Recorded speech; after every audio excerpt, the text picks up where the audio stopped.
Bienvenidos a Agroprecisión, el podcast conducido por la Cátedra Corteva de la Universidad de Sevilla. Un espacio de encuentro entre la tecnología, la investigación y las soluciones más innovadoras del sector agroalimentario. La digitalización del sector es una realidad y en Agroprecisión queremos mostrar cómo la innovación en la producción y protección de cultivos es una herramienta clave para mejorar la sostenibilidad, la seguridad alimentaria y la rentabilidad para el agricultor. ¡Empezamos! Hola a todos, soy Manuela Díaz, coordinadora de la Cátedra Corteva en Agricultura Digital y Sostenibilidad de la Universidad de Sevilla. En el episodio de hoy, Imágenes del pasado para predecir el futuro, contamos con un gran experto en teledetección, el doctor Salomón Montesinos, que va a compartir con nosotros las claves de la teledetección y su potencial para la agricultura. Pero además vamos a preguntarle por su metodología SMART, su visión sobre cómo afrontar el futuro de la agricultura y sobre cómo cree que se posiciona España respecto al resto del mundo en esta materia. Además, esperamos que nos cuente su opinión sobre dos temas de actualidad como son el cambio climático y la sostenibilidad. Hola Salomón, muchas gracias por participar en este segundo episodio de nuestro podcast para compartir con nuestros oyentes tu amplia experiencia en la teledetección en la agricultura. Bienvenido a Agroprecisión. Hola Manuela, muchísimas gracias por vuestra invitación. Bueno, gracias a ti, porque tu trayectoria profesional te ha posicionado como un gran referente en este área y por eso estamos deseando conocer tu visión sobre todo el potencial de la teledetección en la mejora de decisión, de la toma de decisiones de los agricultores. Pero antes de entrar en esta materia más técnica, sí que me gustaría conocerte un poco más. Normalmente, además, estamos acostumbrados a tratar temas de agricultura con ingenieros agrónomos. En tu caso, eres doctor en geología. ¿De dónde nace tu interés por la agricultura y por el campo? Yo soy de un pueblecito de Aragón que se llama Maluenda. Mi padre era un pequeño agricultor que cultivaba frutales y viña y por supuesto su huerta, y en mis tiempos desde muy pequeños pues ayudábamos en las tareas del campo. Pero realmente yo llegué al mundo de la agricultura de precisión a través de la hidrogeología, ya que mi especialidad es el estudio de la medida y evaluación de las extracciones de agua subterránea en acuíferos sobreexplotados, y la mayor demanda hídrica siempre se debe a la agricultura en regadío. En contra de otras corrientes que siempre proponen un incremento en la oferta de agua mediante trasvases, pues nosotros siempre vimos que la solución venía por un uso más eficiente del agua en agricultura. O sea, que la agricultura, el campo han estado siempre presentes en tu vida desde que eras niño. Seguramente ese sea el origen de tu interés por el medio natural y también tu inquietud por la innovación. Y de hecho, esta inquietud te ha llevado a, compaginar distintas facetas profesionales. Eres profesor de varios programas educativos, además de director del máster en aplicaciones operativas de drones en ingeniería. Eres CEO de la empresa Geodim y además eres también miembro de la Asociación Española de Teledetección.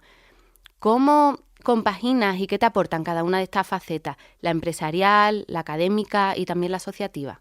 Mi primera actividad está sin duda en la empresa privada. No en vano, este año pues va a hacer 35 años que empezamos a trabajar en aplicaciones de la teledetección y va a hacer 30 años también de la creación de nuestra empresa.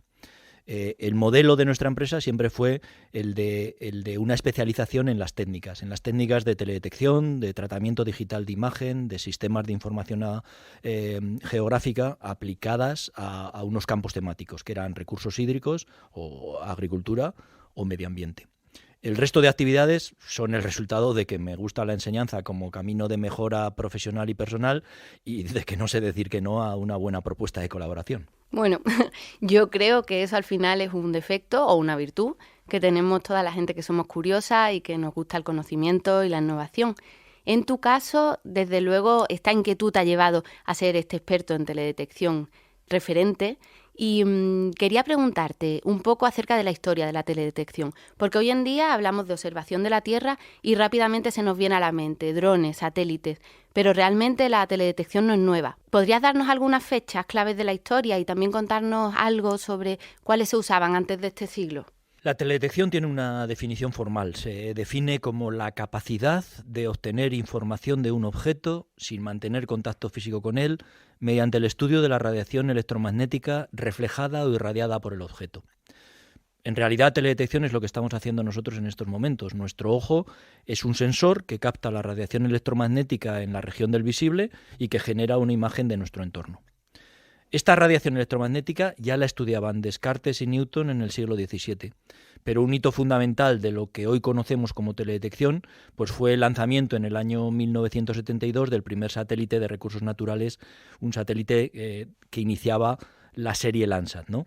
Se trataba de observar la Tierra desde plataformas espaciales que portaran sensores que nos permitieran una visión global, periódica y más allá de lo que ve el ojo humano. Un segundo hito, desde luego para mí, fue el lanzamiento en el año 1984 del cuarto satélite de la serie Landsat, que mejoró la capacidad espacial y espectral de toma de datos, ya que cada 16 días era capaz de ver cualquier objeto mayor de 30 por 30 metros desde una distancia de 700 kilómetros, que era la que estaba orbitando el satélite. Un tercer hito, sin duda, ha sido el lanzamiento de la serie de satélites Sentinel del programa europeo Copernicus, ya que ha supuesto una mejora sustancial tanto en la capacidad espacial, ahora hemos pasado a resoluciones de 10 por 10 metros, como en la temporal, ya que pasan cada 5 días por el mismo punto a la misma hora solar. Y a esto hay que añadir pues un cambio en la política de recuperación de costes de las agencias espaciales que gestionan estos satélites, ya que muchas de estas imágenes, como por ejemplo las de Landsat y Sentinel que venimos hablando, pues ahora son gratuitas, ¿no? Todo esto ha abierto un ingente campo de aplicaciones potenciales de esto que no es más que una fuente de datos, y el reto sin duda que tenemos por delante es convertir estos datos en aplicaciones operativas reales. Sí, desde luego. En el caso de la agricultura, la teledetección sí que es una herramienta fundamental para lo que conocemos como agricultura de precisión. ¿Qué nos cuentan las imágenes? Las imágenes de teledetección lo que nos permiten es observar la variabilidad espacial de nuestros cultivos, ya que nos permiten obtener datos en las regiones del infrarrojo reflejado, del infrarrojo de onda corta o en la parte del rojo visible, donde se recogen los procesos como el crecimiento vegetativo, el contenido de humedad o la actividad fotosintética de las plantas. O sea, una cantidad de datos que puede ser en algunos casos abrumadora. ¿Para qué sirven todos estos datos? Pues si tuviera que resumirlo en una frase, yo diría que en una sociedad moderna la toma de decisiones debe estar basada en información veraz obtenida a partir de datos fiables. Si no, las decisiones que estamos tomando, incluidas evidentemente las de agricultura, son más bien ocurrencias. Y hablando un poco de estas soluciones operativas que comentábamos antes, si yo fuera agricultora, te voy a poner un supuesto, estuviera interesada en empezar a usar la teledetección en mi explotación, ¿qué me recomendarías? Lo primero que diría es que debes tener en cuenta que de forma individual ni todas las fincas ni todos los cultivos pueden hacer agricultura de precisión. La agricultura digital o de precisión tiene unos costes económicos y para que tu finca pueda asumirlos, o tenemos un cultivo de valor añadido o tenemos mucha superficie de un cultivo con menos valor añadido. Ay, pues me interesa esto último. Aunque parezca obvio, pero ¿puedes explicarnos un poco más ese concepto de cultivo de valor añadido y de mucha superficie? Estás escuchando Agroprecisión, el podcast de la Cátedra Corteva de la Universidad de Sevilla. Un espacio de encuentro entre la tecnología, la investigación y las soluciones más innovadoras del sector agroalimentario. Un cultivo de valor añadido es un cultivo en el que las mejoras que se realicen en términos de calidad o de calibre de fruto se traduzca en mayores ingresos para el agricultor. Ejemplos de cultivos de valor añadido pues son la uva de vinificación, los olivos, los hortícolas, cultivos para la exportación. Sin embargo, otros cultivos como el maíz o los cereales, que son muy comunes en España, o la caña de azúcar en otros países, son cultivos que por el precio que tienen en el mercado, el incremento en la producción de unas pocas hectáreas es muy posible que no cubra los costes de implementación de una agricultura de precisión. Sin embargo, esta situación cambia si estamos hablando de miles de hectáreas. De ahí la importancia que desde mi punto de vista pues tienen las cooperativas, las denominaciones de origen o las comunidades de regantes en la implementación de nuevas tecnologías en el campo. Entonces, volviendo al supuesto de que soy una agricultora, imaginemos también que mi explotación está dedicada a un cultivo de valor y que además tiene la superficie suficiente como para que podamos aumentar la rentabilidad con estas tecnologías. ¿Cuáles serían los pasos a seguir? Pues el primer paso es tener unos objetivos de mejora alcanzables en términos de mejora de la calidad, de mejora de la producción o de reducción de insumos. En segundo lugar, deberías mejorar tu capacidad de diagnóstico de la variabilidad espacial y de la variabilidad temporal de los cultivos de tu finca. Y por último, pues tener una infraestructura de campo que te permita realizar las medidas de corrección en función de la información que estás generando. Genial, perfecto, me has convencido. ¿Qué beneficios entonces voy a obtener ahora en mis próximas cosechas gracias a la teledetección? Si usas solo teledetección, vas a mejorar el conocimiento de la variabilidad espacial de tu cultivo. Pero lo más importante como agricultor no es implementar una nueva tecnología, sino ser consciente de dónde está tu negocio, dónde están tus problemas, dónde están tus fortalezas, dónde están tus limitaciones y ver qué información es la que te ayudaría a mejorar la toma de decisiones en términos que te permitan una mejora de la calidad, de la producción o de un uso más racional y equilibrado de los insumos. Y entonces, ¿cuál es el valor del negocio para el agricultor?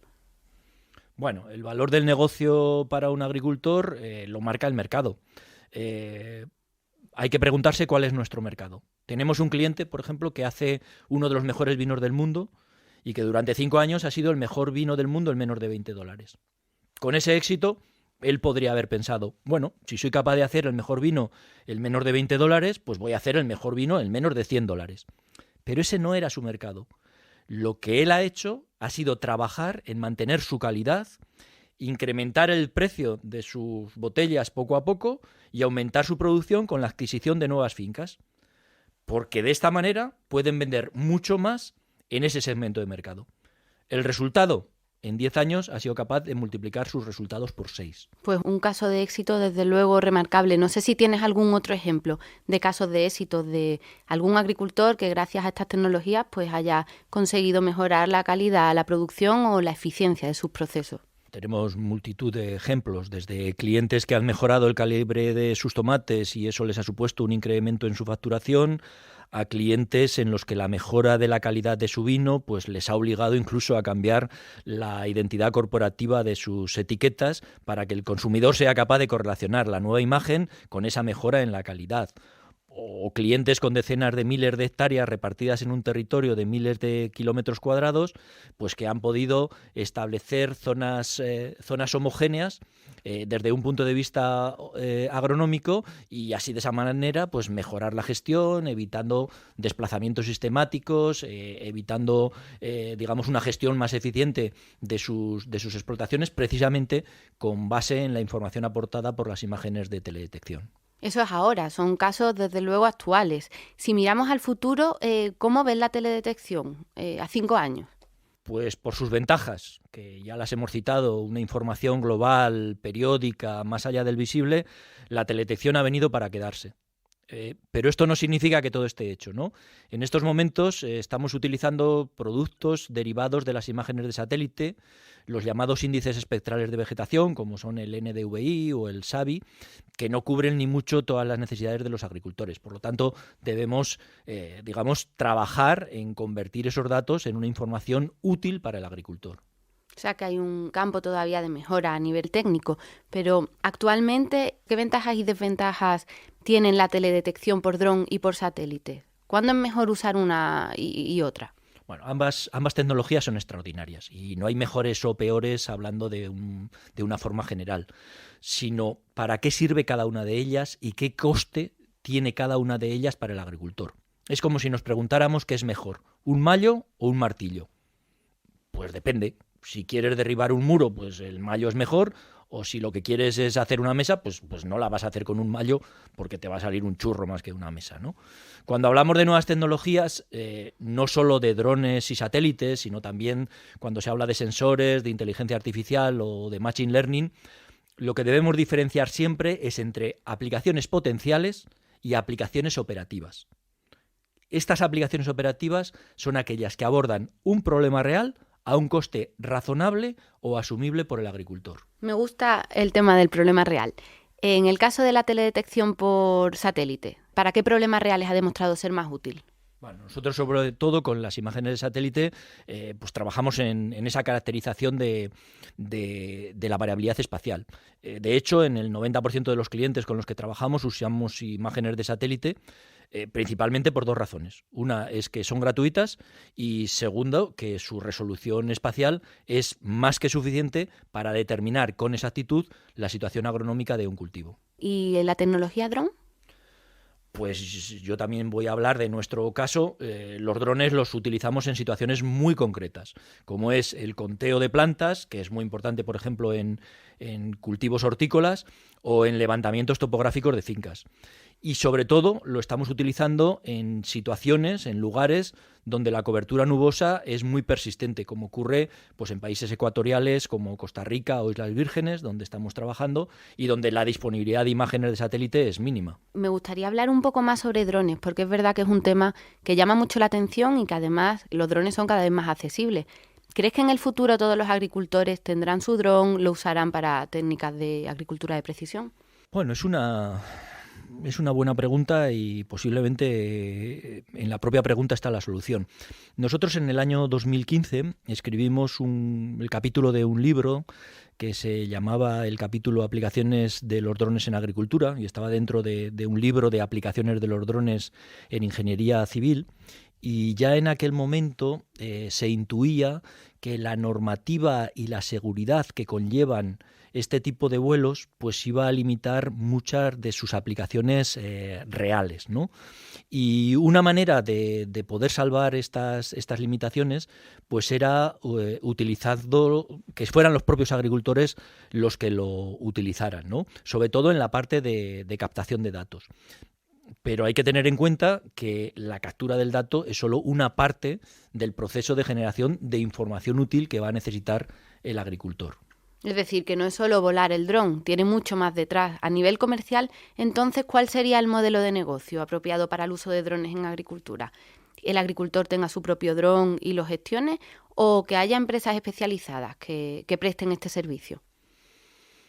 Yo creo que el modelo de negocio va a ir más en la línea de que la captura del dato lo realice el agricultor, ya que no tiene que desplazarse, no hay que cargar ningún tipo de coste adicional por desplazamiento a las fincas, etcétera, etcétera, y que después empresas de valor añadido conviertan ese dato en una información útil, ya que pues evidentemente esa conversión de un dato digital, de un dato espectral en información útil, pues requiere de unos conocimientos que el agricultor e incluso el asesor agrícola pues no tienen por qué tener. Genial. Entonces, de todo lo que hemos hablado, me quedo con una conclusión. No todo vale para todos los agricultores y no hay una solución única. Deben hacerse proyectos a medida, caso a caso y adaptadas a cada agricultor. Aún así, me gustaría hacer un poco una generalización y preguntarte qué tipo de soluciones de teledetección aconsejarías a pequeños, a medianos y a grandes. No hay una solución única porque depende no solo del tamaño de las explotaciones, sino también del cultivo y de los objetivos agroeconómicos del agricultor. Nosotros hemos desarrollado una metodología integral que denominamos SMART, que juega un poco con el sentido de inteligente, pero también pues de la S de específico, la M de medible, alcanzable, realista y en tiempo, que lo que hace es integrar sensores planta, clima, suelo, nutrición, con datos de teledetección, con muestreos de campo y con predicción microclimática. Trabajamos con conceptos de inteligencia artificial, de machine learning, de tratamiento digital de imagen, pero lo que hacemos es construir nuestros proyectos desde los requisitos de los usuarios que evidentemente suelen ser muy personales y muy diferentes entre sí, incluso aunque estemos hablando de la misma zona y del mismo cultivo. Me parece interesante y veo que es muy buen momento para introducir la pregunta que te dejó nuestro último invitado, Gregorio Gea, que participó en el primer episodio de nuestro podcast, que os recuerdo podéis escuchar de nuevo en corteva.es/podcast. Esta es su pregunta. Buena pregunta por parte de Gregorio, como no podía ser de otra manera. Yo diría que se puede llegar a soluciones puntuales solo con sensores o solo con teledetección. Pero la gestión integral de un cultivo de valor añadido necesita de la caracterización tanto de la variabilidad espacial como de la variabilidad temporal y, por tanto, de la integración de teledetección y sensores y también de predicción microclimática y de muestreos de campo representativos. Y un poco por integrarlo con lo que es el manejo tradicional de los agricultores, ¿cómo pueden encajar estas nuevas tecnologías con ese saber hacer tradicional? Con la intuición que se desarrolla tras años de experiencia, ya a veces no solo propia, sino de generaciones. ¿Cómo encajan las nuevas tecnologías con esta tradición? Desde mi punto de vista, la base está en someter los datos a contradicción. Yo pienso que algo es de una determinada manera, pero si tengo una fuente de datos distinta que me dice que no tengo razón, pues me debe hacer reflexionar para ver quién o en qué estoy equivocado. Mira, os pongo un ejemplo que viví la semana pasada, ¿no? Me vacuné de la tercera dosis contra el COVID y empecé a tener tiritonas. Evidentemente, ¿qué pensé? Tengo fiebre. ¿Pero qué hice? Pues antes de tomarme nada, lo que hice fue tomarme la temperatura con un termómetro y vi que tenía 36,5. Luego estaba equivocado. Algo así pasa también en el campo. No debemos confiar tanto en lo que nosotros estamos viendo, sino en someter a contradicción eso que estamos viendo.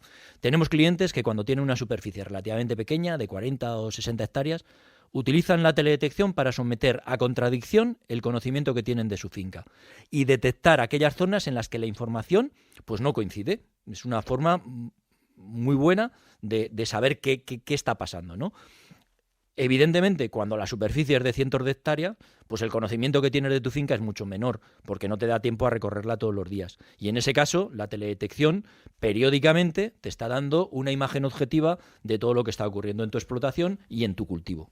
O sea que al final lo importante es obtener información útil que te sirva para tomar las decisiones correctas a nivel operativo y a nivel estratégico. Y la teledetección es una herramienta más para obtener esta información, ¿no es así? Es así. Hemos hablado de teledetección en general, pero lo importante es qué información y de qué calidad puedo extraer de las imágenes de teledetección. Por ejemplo, todo el mundo utiliza el famoso índice de vegetación de diferencia normalizada, el NDVI, pero este índice puede tener el mismo valor en un cultivo en estados fenológicos muy diferentes, porque habla a la vez de desarrollo vegetativo y de actividad fotosintética. En ese caso, ¿qué decisión de manejo tengo que tomar para llevar mi cultivo a donde yo quiero? Por eso, nosotros trabajamos en un concepto diferente y nuevo, que es el de índices agronómicos derivados, que obtenemos a partir de datos de teledetección, pero que hablan específicamente de una característica del cultivo. Nos hablan de su vigor, o nos hablan de su estrés, o nos hablan de cuál es la tendencia que tiene el cultivo, o nos hablan de la desviación a unos objetivos de desarrollo foliar o de equilibrio de nuestras plantas. Pues llegados a este punto, Salomón, me gustaría hacer un poco una recapitulación, porque hemos llamado a este episodio Imágenes del pasado para predecir el futuro. Y es lo que estamos viendo, que al final la teledetección nos permite recopilar esta información histórica para que nos ayude a tomar mejores decisiones. Sin duda esto va a ser fundamental, tomar mejores decisiones para estar preparados para un futuro cambiante y que además está cada vez más complejo. En este punto me gustaría hacerle una pregunta a nuestros oyentes agricultores, ya que me interesa saber cómo habéis utilizado las herramientas de teledetección en vuestras explotaciones. Me gustaría que nos lo contarais en nuestras redes sociales, Instagram, Twitter o LinkedIn en Cátedra Corteva. Y volviendo con nuestro invitado, Salomón Montesinos, querría abordar ahora su opinión sobre el sector agrícola y estos retos que hemos comentado, a los que se enfrenta actualmente, tanto actualmente como de cara al futuro. Bueno, antes de nada, me gustaría puntualizar un poco la pregunta que has lanzado a tus agricultores, ya que la teledetección es una fuente de datos de una calidad indiscutible. O sea, no podemos discutir si es buena o es mala. Eso no es discutible. La pregunta debería ir más en la línea de si la información que él generó o que alguien le generó para la finca le fue útil y si supimos aprovecharla, porque eso nos va a dar un diagnóstico pues mucho más efectivo de dónde están estos agricultores que han utilizado estas técnicas, han intentado mejorar y que bueno, unos habrán tenido éxito y otros habrán fracasado. Pues me parece muy buena puntualización. Espero que nuestros oyentes lo tengan en cuenta a la hora de contarnos sus experiencias. Y quiero volver ahora un poco al tema que estábamos tratando sobre el futuro de la agricultura y también cómo se sitúa frente a países terceros. En algún medio, Salomón, te hemos oído hablar del proceso de profesionalización de los agricultores. ¿Crees que a día de hoy uno de los grandes retos de la agricultura española, sobre todo de los cultivos extensivos, es que el agricultor no se siente un empresario? Yo creo que sí. La agricultura todavía tiene mucho de sentimental, de amor a las raíces, pero el agricultor, especialmente el pequeño y mediano agricultor, debe convertirse en un empresario. Los grandes agricultores ya tienen esa mentalidad de negocio, pero los pequeños y medianos todavía no. Y creo que las cooperativas, las denominaciones de origen y las comunidades de regantes tienen mucho que decir a la hora de unir voluntades, de hacerse grandes como la suma de pequeños y sobre todo de gestionar profesionalmente este tipo de organizaciones. En Latinoamérica, un cliente de nuestra metodología tiene entre 1.000 o 1.500 hectáreas de media. Lo que producen acaba en los mismos mercados que nuestros productos. Creer que los nuestros son mejores porque sí, es un acto de egocentrismo que os puedo garantizar que los mercados no valoran. Ya, pues además valoro mucho tu opinión porque además de toda tu amplia experiencia en el sector agrícola, también tienes experiencia y tu empresa también aporta soluciones a otros sectores empresariales, con lo cual puedes tener una visión más crítica, digamos, que otras personas que nos dedicamos solo al sector agroalimentario, al poder compararlo con estos otros sectores. En cuanto a madurez en el uso de tecnología, ¿cómo crees que se posiciona la agricultura respecto al resto de sectores con los que trabajas? En España todavía estamos muy lejos de que haya una madurez en el sector. Un poco por lo que ya venimos comentando de que los pequeños y medianos agricultores deben organizarse de una forma más empresarial. Pero también porque es un sector con mucho ruido, es un sector muy atractivo para startup y para las nuevas tecnologías experimentales y esto pues genera muchísimo ruido que impide que al final se tomen las decisiones más adecuadas. Nos incitan o probamos una tecnología, no la que necesitamos realmente, porque alguien viene con una subvención y como se suele decir, como probar no cuesta nada, pero al final la sensación es un poco de fracaso. He intentado hacer algo con inteligencia artificial, tampoco ha significado una gran mejora en mi cultivo. He intentado bajarme los índices de Copernicus y no sé muy bien qué hacer con esos índices. Yo creo que hay que construir el proyecto al contrario, desde unas necesidades reales y vamos a ver la tecnología hasta qué punto nos está dando solución a esos problemas que nosotros tenemos. ¿Y eso sí ocurre en otros países? ¿Cómo ves la agricultura española respecto a países de fuera de la Unión Europea? Bueno, durante años España ha sido el granero de Europa, pero este modelo ha cambiado y al igual que yo no podría vivir con el modelo económico con el que mi padre, por ejemplo, nos crió, pues la agricultura española también debe evolucionar. Tenemos ventajas, nuestro clima, la tradición agrícola y especialmente en regadío, pero desde mi punto de vista también tenemos desventajas que son sobre las que debemos trabajar y es que nuestra agricultura es muy minifundista, necesitamos un cambio en nuestra visión empresarial y un papel más efectivo de las organizaciones agrícolas. Lo que hay que tener en cuenta es que la competición es feroz y países, tanto de Latinoamérica, el propio Estados Unidos, Australia o África, ya trabajan con esa visión empresarial y están en constante mejora de sus procesos productivos. Y nosotros, evidentemente, nos podemos quedar atrás si no entramos en esta línea de trabajo. Sí se me ocurre un sector que a lo mejor está más tecnificado, incluso a nivel nacional, que es el sector del vino. Y además me consta que has participado en muchos proyectos para aplicar mejoras a través de la agricultura de precisión. Aún así, aún siendo uno de los subsectores que en España puede estar más tecnificado y que tiene mayor visión empresarial, muchas veces a nivel comercial se pone más en valor la forma tradicional de hacer las cosas, como indicando que transmite más calidad. No sé si crees que puede existir algún tipo de rechazo a la adopción de estas tecnologías en algunas zonas referentes del vino. Bueno, el mundo del vino siempre tiene algo de sentimental, de ritual y por tanto los valores tradicionales siempre se valorarán. Pero hay que tener en cuenta que el precio del vino no es algo que alguien se inventa, sino que es función de variables físicas como la acidez, la maduración fenólica, la cantidad de polifenoles o de antocianos que están presentes en nuestro vino. Y eso lo producimos en nuestras viñas. Nuestros vinos no van a tener calidad y dará igual que los elaboremos de forma tradicional o no, porque el vino se hace en la viña.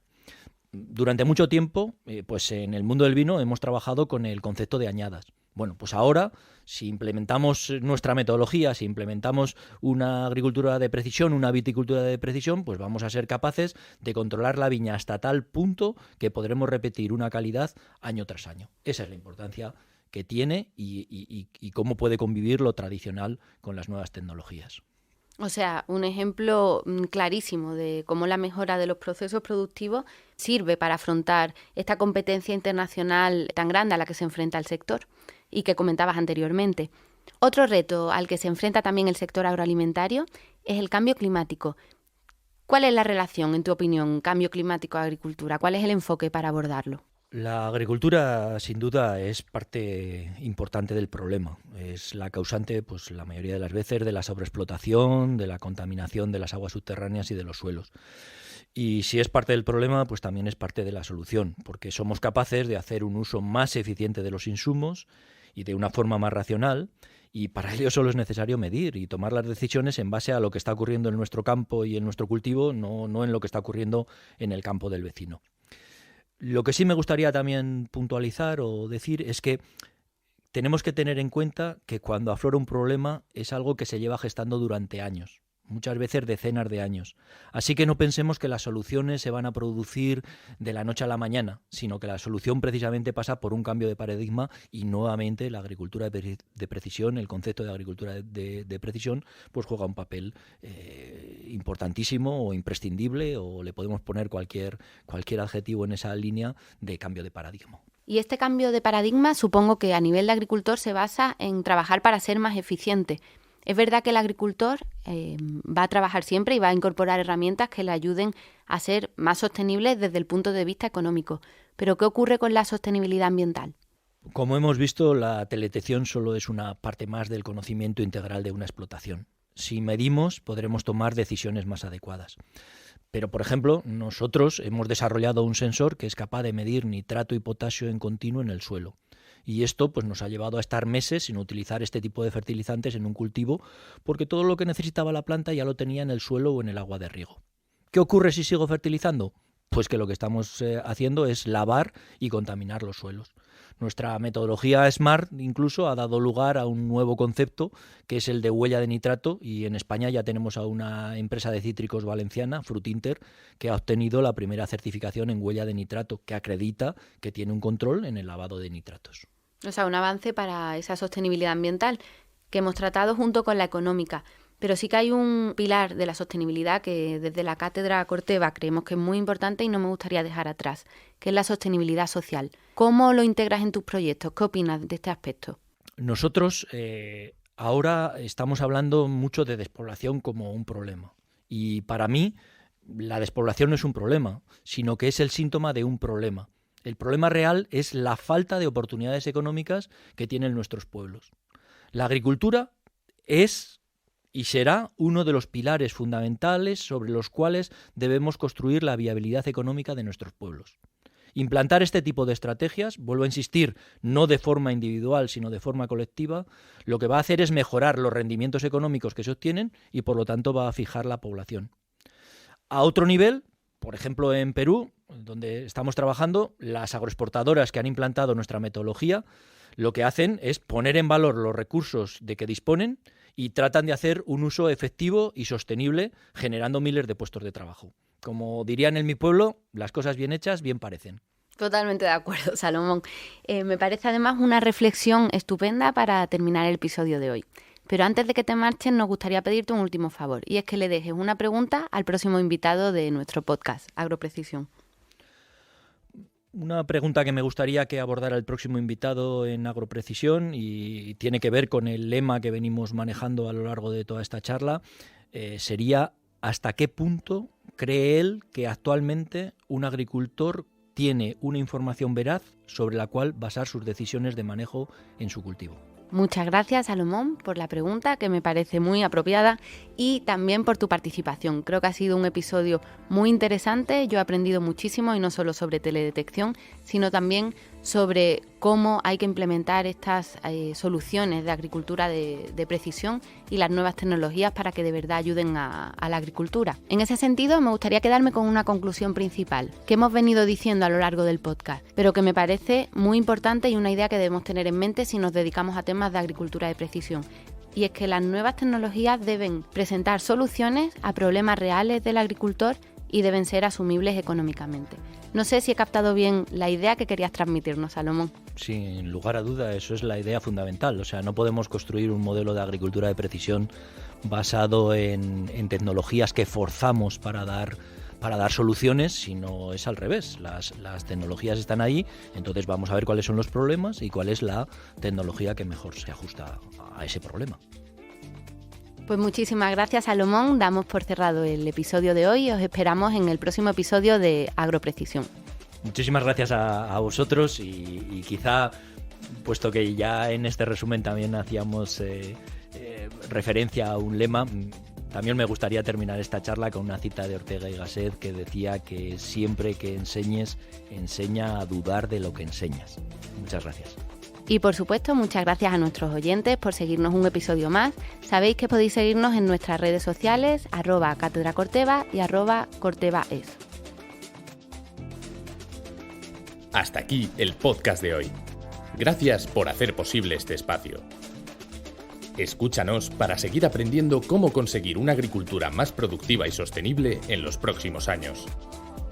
Desde la Cátedra Corteva en Agricultura Digital y Sostenibilidad de la Universidad de Sevilla os esperamos en el próximo episodio. No te lo pierdas y recuerda que puedes volver a escuchar todos los capítulos de Agroprecisión en corteva.es/podcast.